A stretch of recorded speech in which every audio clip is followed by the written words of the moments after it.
The Cauvery Water row has intensified in Tamil Nadu and Karnataka. The latter is all set to witness a day-long statewide bandh tomorrow in protest against the release of Cauvery river water to neighbouring Tamil Nadu. The bandh, called by the Kannada Okkuta, a blanket organisation of the pro-Kannada groups, comes after a Bengaluru bandh held 2 days ago, which evoked a partial response. The matter has now attracted a range of political reactions, causing a massive war of words. Joining us at this point is Madhu Rao, BJP spokesperson. We also have Basavaraj Itnal, political analyst, live with us. Nikhil Jain, political analyst, also joins the broadcast. Chandan Gowda, political analyst, is also live with us. Let me make a start with you first, Madhu Rao, on this debate that has erupted in Karnataka with massive protests being seen almost on a daily basis. What do you believe is going wrong there? Well, good evening. All that I can say is it is the result of the incompetence and the incapacity of the present government in Karnataka. I mean, for a moment, if I just analyze in the retrospect, it was one of the ardent duty of the state government of Karnataka to go before the CWMA or before the CWRC, or even for that matter before the Supreme Court, to present its case, saying that there is no enough water with us.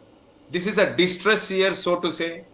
They have failed to do it, mainly because of the alliance with the DMK. It is well open. I mean, for that matter, let me tell you something. We were actually thinking about the 5 guarantees which was promised to the state of Karnataka. We never knew that there was an inbuilt guarantee which was given to the state of Tamil Nadu by the way of release of Cauvery water like this.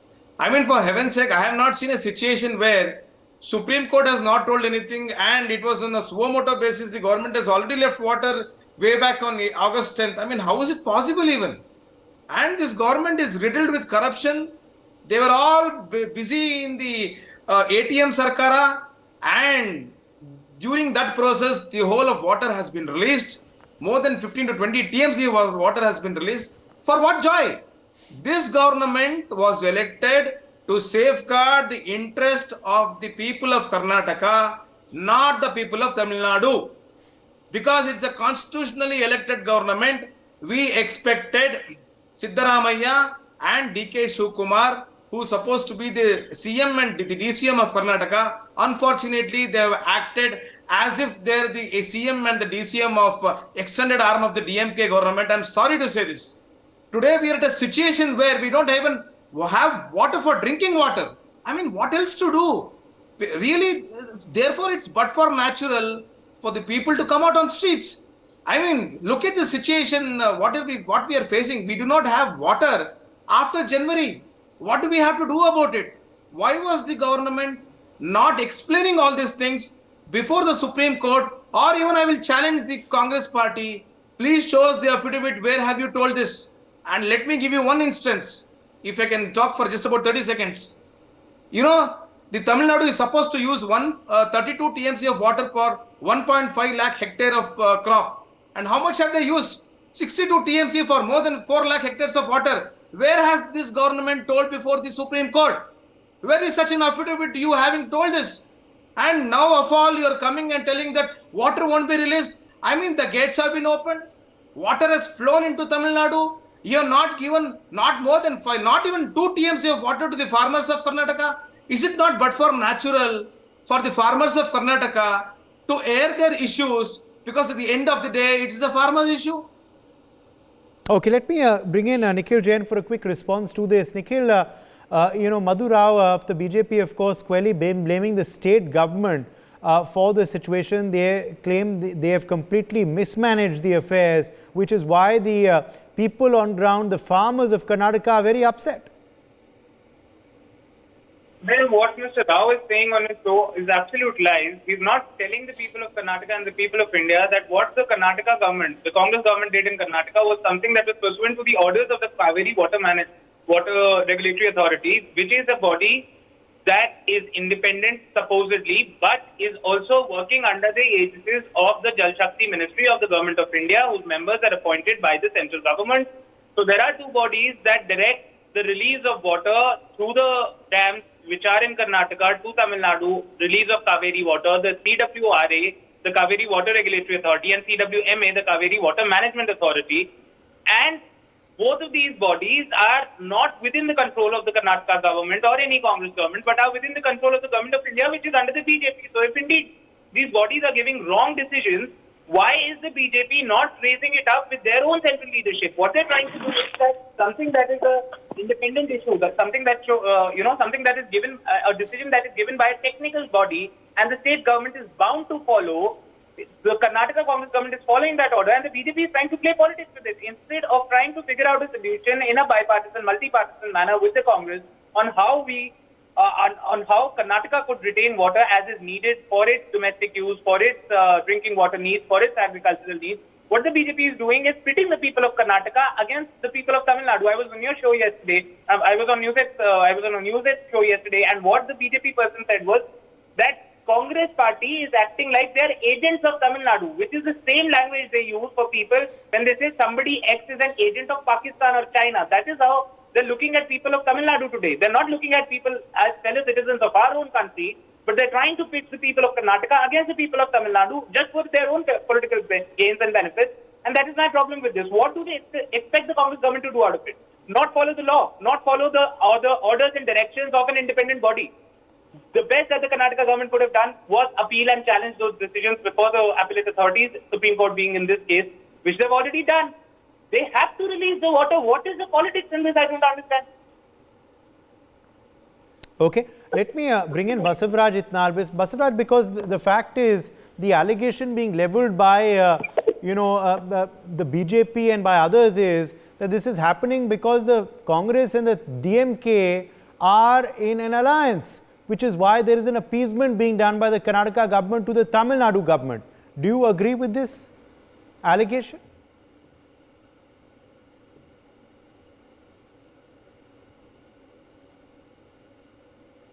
Basavaraj?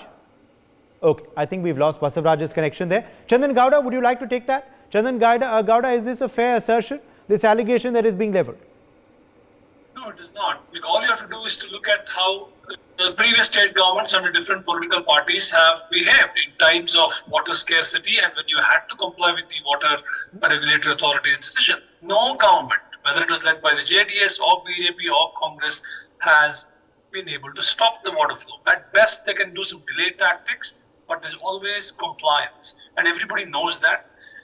What is, of course, required now, and which is what the Supreme Court is trying to push towards by saying, we will not interfere, let the Cauvery Water Regulatory Authority decide. They are pushing for a dynamic model where you're not trying to insist once and for all that this much quantum of water must be released, but the quantum of water release is decided based on the on-the-ground realities of rainfall levels, current needs of drinking as well as farming, and then you decide how much is reasonable to expect Karnataka to part with.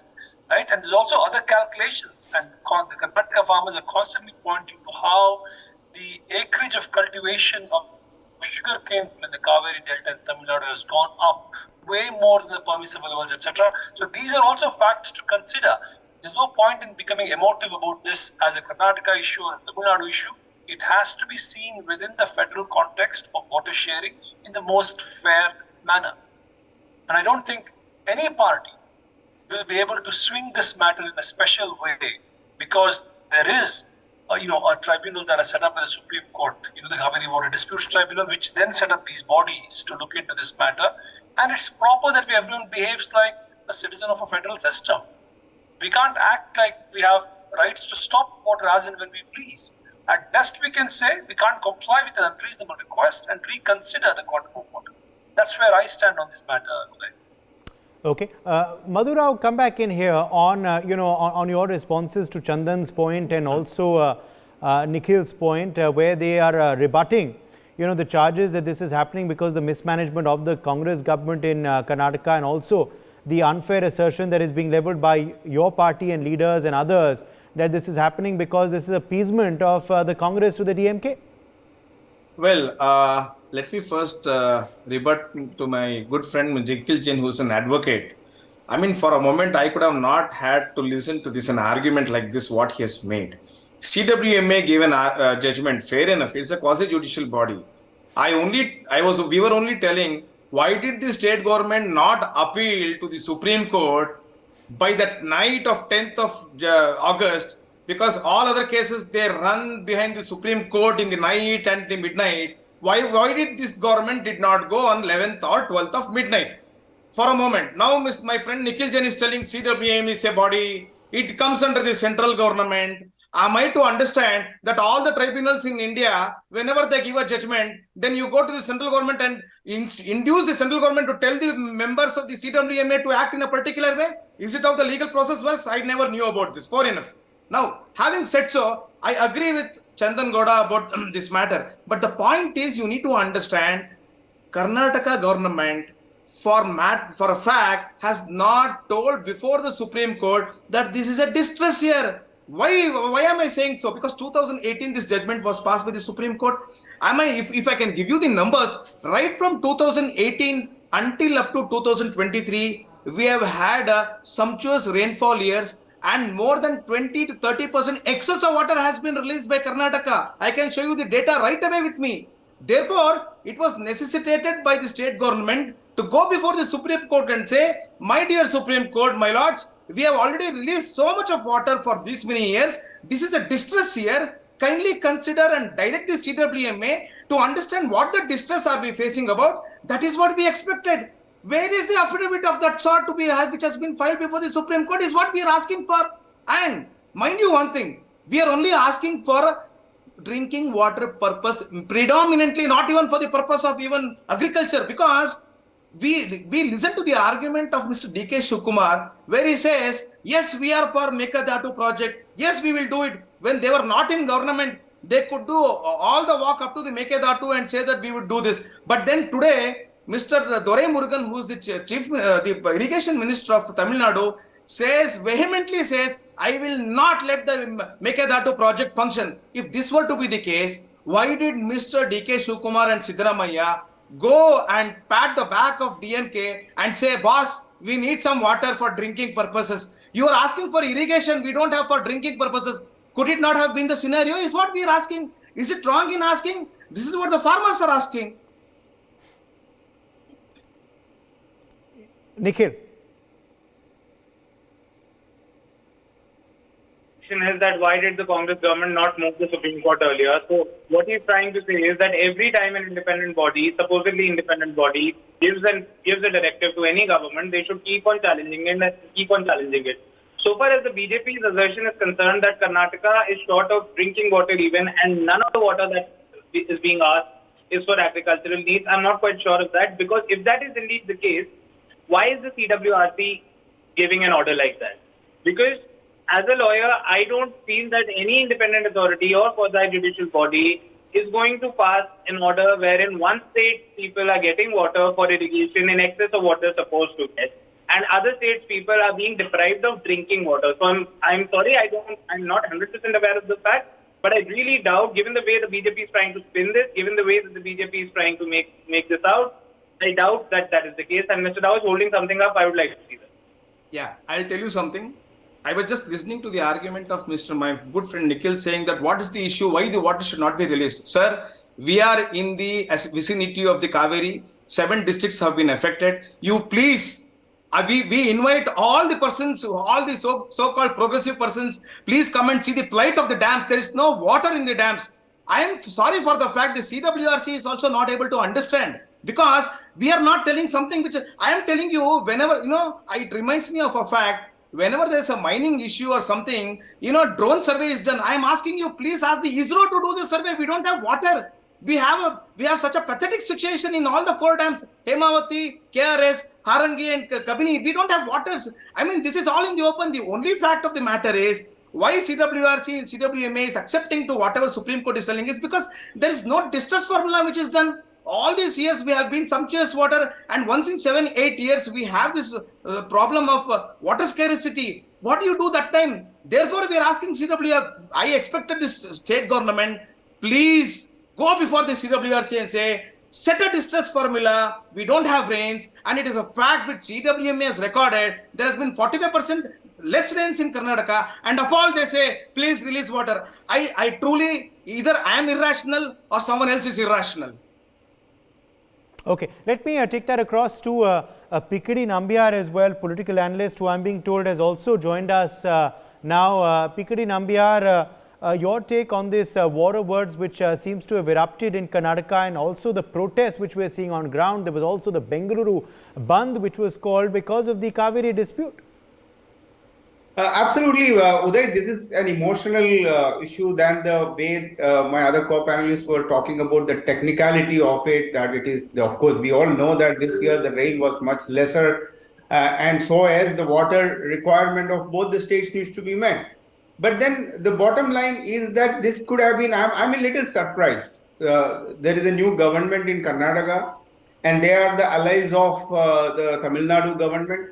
Why it's just a 4 or 5 hours of a distance from Bangalore to Chennai. Both of them could have sat together and taken a discussion that yes, there is an issue of water this year, and so let's sit together and plan it. You don't have to go to a Supreme Court, or for that matter, you don't have to go to any other authorities or a tribunal.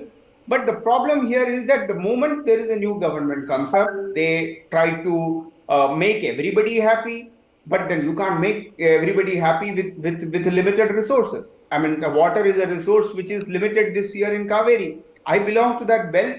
I know that the involvement of all the 4 states, but maybe Pondicherry and Kerala may be a very minimal. But for Karnataka, it's their lifeline. And so as for the Tamil Nadu, may not be typically a lifeline, but then yes, it is indeed a very, very significant fact for them, for their crops. So I believe that Karnataka has got its own the major rights on it. That's the way I look at it as personally. But Tamil Nadu also needs to be their needs also needs to be fulfilled. The only the way to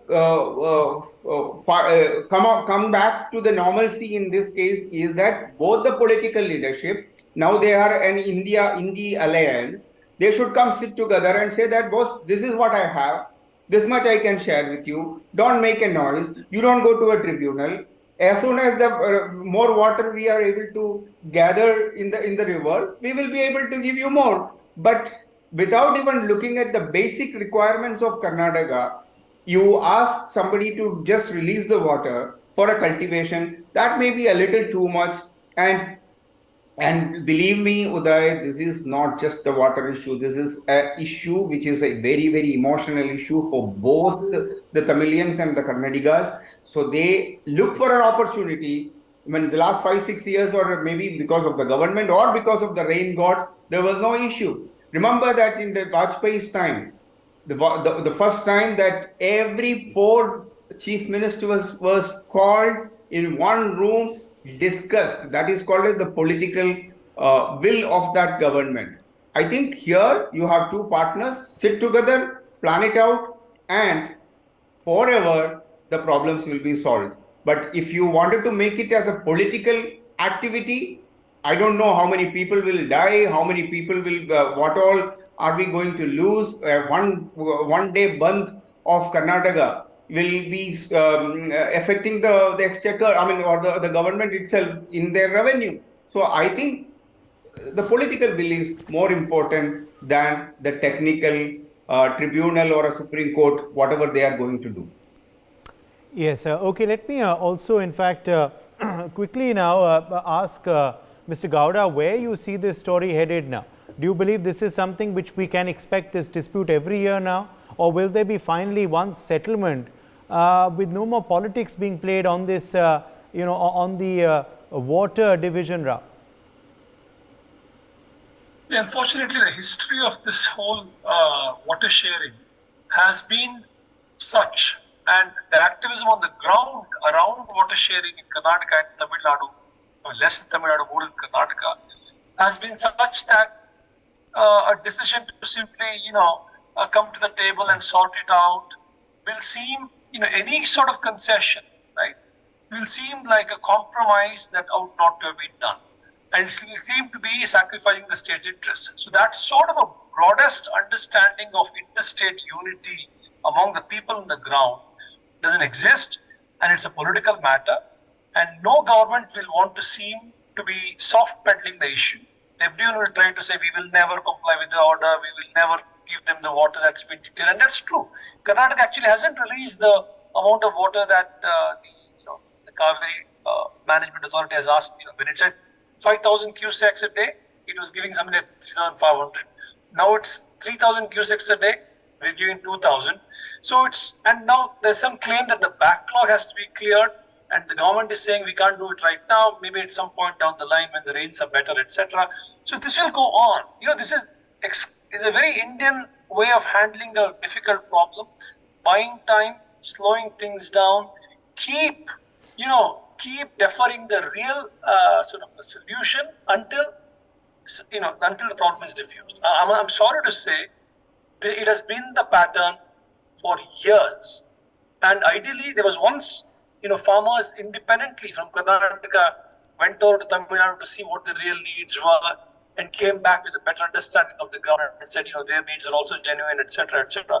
So there is some hope if these things happen, but if political parties mediate the issue, I cannot imagine them giving lower priority to their political interest over the interest of the best interest of both states. So I'm sorry to say, I may sound cynical, but this response is coming from someone who has watched this scene happen for decades now.